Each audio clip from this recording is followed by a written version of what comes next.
another test. So I hope this is still fine, because last time I noticed some variations in its flight behavior.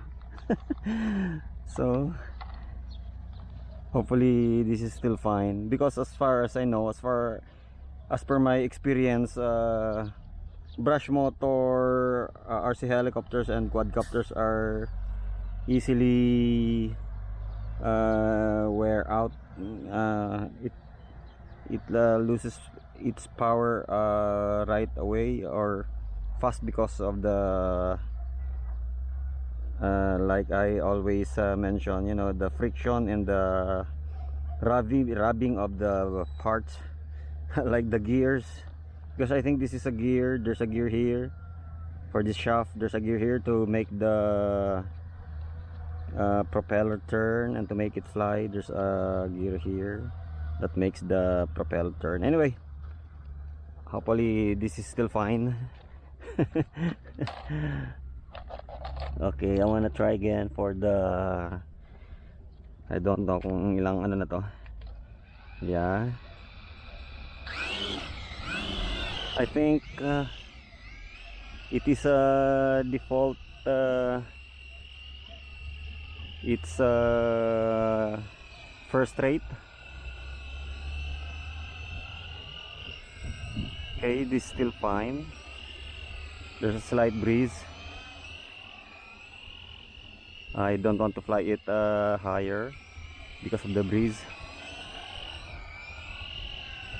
There's a little breeze, honestly, although you can not just see it or feel it, because but as far as I'm concerned, there's a little breeze, slight breeze. But ooh, come back. Oh, dangerous. Okay, little bit of altitude. Ooh, may ano talaga siya eh. There's a problem with stabilization pagka mabilis yung ano. Ooh, like that, you see that?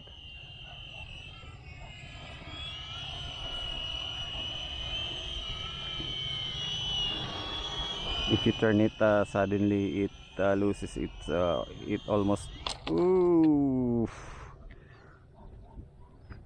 I hope no part. Oh, there's a chip of, I think, which one? There's a medyo may nabasag. There's a broken part here. I don't know kung saan to, or how about this one? Ano to? I think it's not from the helicopter.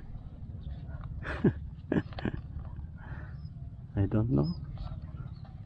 It's not from the helicopter, I guess, and I hope. Parang yung ano niya, it's like the, yeah, I think it's not from the helicopter. It's not from the aircraft. Okay, I'm gonna set everything, reset. I'm gonna reset everything. I think it's when it becomes hot, it loses its power. I don't know if I'm right. Ay, from the propeller, from the blade. Oh, there's a damage here. I think it's not safe to fly. There's a damage here. Oh, in this part. It's brittle. Look here. Oh, dito sa propeller niya, sa blade. Look at the blade. Yeah. It's from the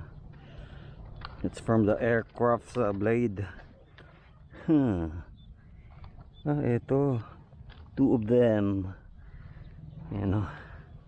Oh my god, All right, that's it. But the problem is there is no extra blade included in the package. As the I noticed there's no extra propeller, no extra blade. As far as I know, no extra blade included in the package.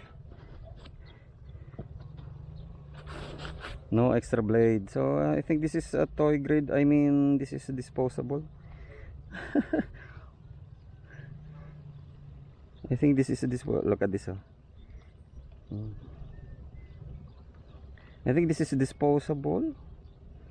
Toy grade. It's a nice design anyway. But the problem is there's no extra parts like the blade or the propeller. There's no extra parts or blades that came in the package. That's the problem. Anyway, this will be used as a display. Sayang, because it's how beautiful pa naman. Beautiful and very nice to fly. So this is the problem. I think we're gonna have a problem when I fly this. Okay, I'm going to try.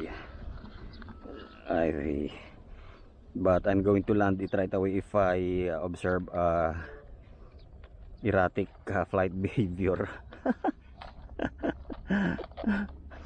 Let me see. Oh, still flyable, huh?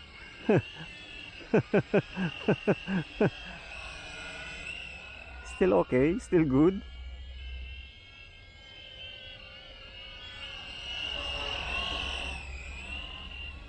And that's the problem. Oh, come on.